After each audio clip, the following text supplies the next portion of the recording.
dinaa la wax benn affaire boo xam ne gis nga Motsepe moom mi déjà benn ni ko tubaab di waxee il a vendu notre âme les férus ou bien du football africain Motsepe lépp lu muy def day def luy arranger Infantino lépp lu muy def c'est pas pour l'intérêt du football africain mais c'est l'intérêt du football européen Motsepe est venu tout simplement loolu la Infantino dafa ñëw pour tout simplement lépp lu football lu football européen bëgg mooy am lu ko neex daf ñu koy teg Motsepe nag di sunu président moom mi nag jël nag moom moo ko ciy jàppale parce que yéen gis ngeen déjà il a yàq sunu préparation équipe nationale yi ñoom ñëpp yàq leen ah. suñu jour ñi taral libéré. waaw loolu laa lay wax xoolal loolu mu def moo dégg nga parce que bu doon Issa Hayatou loolu du am. il s'est toujours battu pour ça ñu ngi koy regretter yàlla na ko yàlla yërëm fi mu nekk mais Infantine Motsepe dina rey sunu compétition bi lay rey da koy rey charme Coupe d'Afrique mooy 2 ans ba 2 ans. c'est le charme ñun loolu la ñu am ñun Coupe d'Afrique 2 ans ba 2 ans la ñu xam waaye 4 ans boo gis nga dafa muus naan dama ciy dugal Ligue des Nations xam nga yooyu ñun xoolal. comme ni ko européen. voilà doo dégg dañ ko imposer moom mu nangul moom mu kii ko mais nga Motsepe nga waajooyu yéen am na loo xam ne sénégalais yi duñ ko wax. lan la noonu. sunu arbitre Maguette Ndiaye. arbitre international arbitre boo xam ne jaar fépp. kan moo ko rey du bàyyi na arbitrage. Motsepe la waaw Motsepe mii la ñun Motsepe ñun Macky Sall moo ñu tooñ moom mii ne Augustin bu mu nekk candidat donc nag voilà un problème boo xam ne aujourd'hui le mal du football africain c'est le président Motsepe waaw c'est lui le mal. CHAN bi nga xamante ne sax doon na am pour intérêt joueurs locaux yi jouer ci différents pays CHAN maintenant c'est annulé. non doo dégg li ma la yoo xam nga non c'est que yow doo dégg li ma lépp lu Motsepe def ça va de intérêt wu kii la intérêt wu européen yi la intérêt wu Infantino moom pion la dañ koy buux ne nii FIFA léegi non CAF léegi mooy FIFA bis comprendre nga est-ce que da nga defe ne li ñuy teg kii nii sañ nga ko teg waa Amérique du Sud. non sañ nga ko teg waa Asie. sañ nga ko teg maanaam wax Amérique centrale seen confédération boobu sañoo ko def de Océanie sañoo def yooyu ñooñu da nga leen di wax ñu ne la dara du ñu def mais Motsepe lépp lu mu def xamal ne Infantino moo koy ne defal li waxal lii parce que moo ko fal. wax leen dëgg yi tam xoolaat leen ku la abali ay bët. moo la abal naa la bët xoolal fii jeex na point barré tappale bi nekk ci football africain bii. est-ce que mën na di ay conséquences. mais yow déjà yow CAN bi. préparation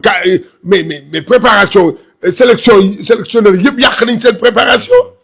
ñun qualité bi ñu naroon am pour seetaan ko pour suñu football yéeg du am. parce que une équipe dafa laaj préparation bu baax mooy tax sa niveau ngay natt sa niveau nga xam yow comme ça booy nekk ci compétition bi nga indi niveau mais fu mu nekk nii xoolal li xew y a un problème préparation équipe yëpp a yàqu am ñoo xam ne Sénégal dafa amoon ñaari match de préparation 2 matchs amicaux mu jéewu ko am contre Cap-Vert ak contre lii moo tax lii kii lii boom ndel bu xees bi def moo tax ndel bu weex bi comme sama bos bi. waaw xam nga moom ak Infantino ñoo bokk ndel ay ndel yu weex te rek ñu dee ak borom ndel yu weex yi. merci beaucoup coach. jaajëf. grand Arona maa ngi lay nuyu bu baax a baax di la ziar di la jox say wàcc waaye di la dalal suñ site d'information Sénégal 7. maa ngi lay fay di am mbégte waxtaan ak yéen ci wàllum actualité bi nga xam ne c'est lié à la Coupe d'Afrique des Nations.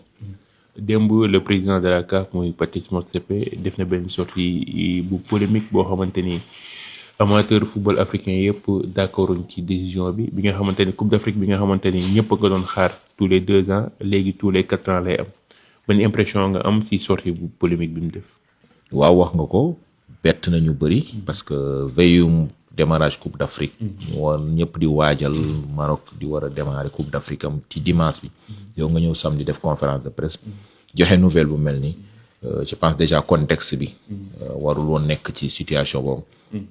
li moo doon waxtaani mooy condition yi kan bi di démarrer fuñ ci toll préparation bi fait football africain bi ñi jëm mu wax ci loolu la nit ñi xaaroon ci moom waaye mu ñëw génne feneen joxe information boo xam ne surprise la pour Afrique yëpp mën nañu wax ne surprise la aussi mais bañ na mën nañ tamit jàpp ne du surprise parce que dañuy jàpp ne man personnellement dañuy jàpp Motsepe genre valet wu Infantino la ak UEFA ñoom lu leen arrangé rek bi mu fi toogee ba léegi xam nga bi ñuy toxalee datu Coupe d'Afrique bi ci mois de juin la waroon am ñu ne dañuy def seen Coupe du monde des clubs foofu jël Coupe d'Afrique dugal ko mois de décembre janvier période bi nga doon bon pour organiser compétition ci wàllum blessure déjà parce que ak seddaay bi nga jógee Europe nekkan ci yenn conditions ñëw fii Maroc xaw na tane mais bu doon beneen dëkk day favoriser blessure yi parce que contraste climat bi leneen li mooy joueurs yi nekk compétition bi depuis des mois waroon am temps préparé wu. libération tardive yenn jours yi. voilà mayu leen délai boobu loolu yëpp day wone que ñoo am na lu ñu doon waaj te boo leen di fàttali ko ñaari weer ci ginnaaw CAF lancé na appel à candidature pour réew yi bëgg organiser CAN 2029 CAN 2031 ak CAN 2033 ñetti CAN lañ bëggoon joxe bu ñu yeewoo rek nii neen ñi candidaté leen pour organiser ba ñëpp di ci commencé waxtaan yenn réew yi di préparer seen dossier parce que xam nañu Algérie par exemple daf bëggoon organiser 2029 ñu yeewu ñuy nekk ci loolu ba yeewu suba rek ne finalement léegi changé nañ décision Coupe d'Afrique par ñeenti at lañ koy organiser mbool day wone que du décision wu CAF ñeneen ñu ko togg feneen ñoo décidé ne CAF am defal lii kat Infantino imposé ko nit boo xam ne moom moo ko fi teg pour mu defloo ko lii mu bëgg parce que dama jàpp ni que CAN tous les 4 ans du avantage du football Afrique du luy arranger africain yi du luy développer football africain yi yéen a ngi fàttaliku kii di Issa Hayatou topp nañ ko ci ay at yu bëri mu bañ parce que li mu doon wax mooy Coupe d'Afrique bu amee day may occasion pays yi di organiser am infrastructure tey Maroc dépensé na 1100 et quelques milliards pour organiser Coupe d'Afrique bi c'est vrai que dañuy projeté wu nekk ci projet Coupe du monde mais stade yi ñu pare lu bëri lu ñu liggéey nii xaaruñu 2030 dañ ko def parce que dañuy organiser Coupe d'Afrique il y a 1 an et demi ci ginnaaw demoon nañ Côte d'Ivoire Coupe d'Afrique bu amuloon Côte d'Ivoire stade yi nga fa gis du fa am Cameroun bu Coupe d'Afrique amuloon benn stade la ñu amoon avant Coupe d'Afrique mooy stade Amadou Ahidjo 1973 ba léegi bii ñu amee Coupe d'Afrique la ñu amaat ay jàppam yeneen stade yu baax yoo xam ne dañ ko defar ba mu rafet tey yeneen dëkk africain yi Hayatou da doon naan day organiser Coupe d'Afrique tous les 2 ans parce que day tax réew yëpp am infrastructure sportive xam nañu suñu gouvernement yi amuñu doole bu bëri duñu dépenser xaalis yu bëri ci Coupe d'Afrique pour tabax ay stade ak yooyu bu Coupe d'Afrique amul am na réew yoo xam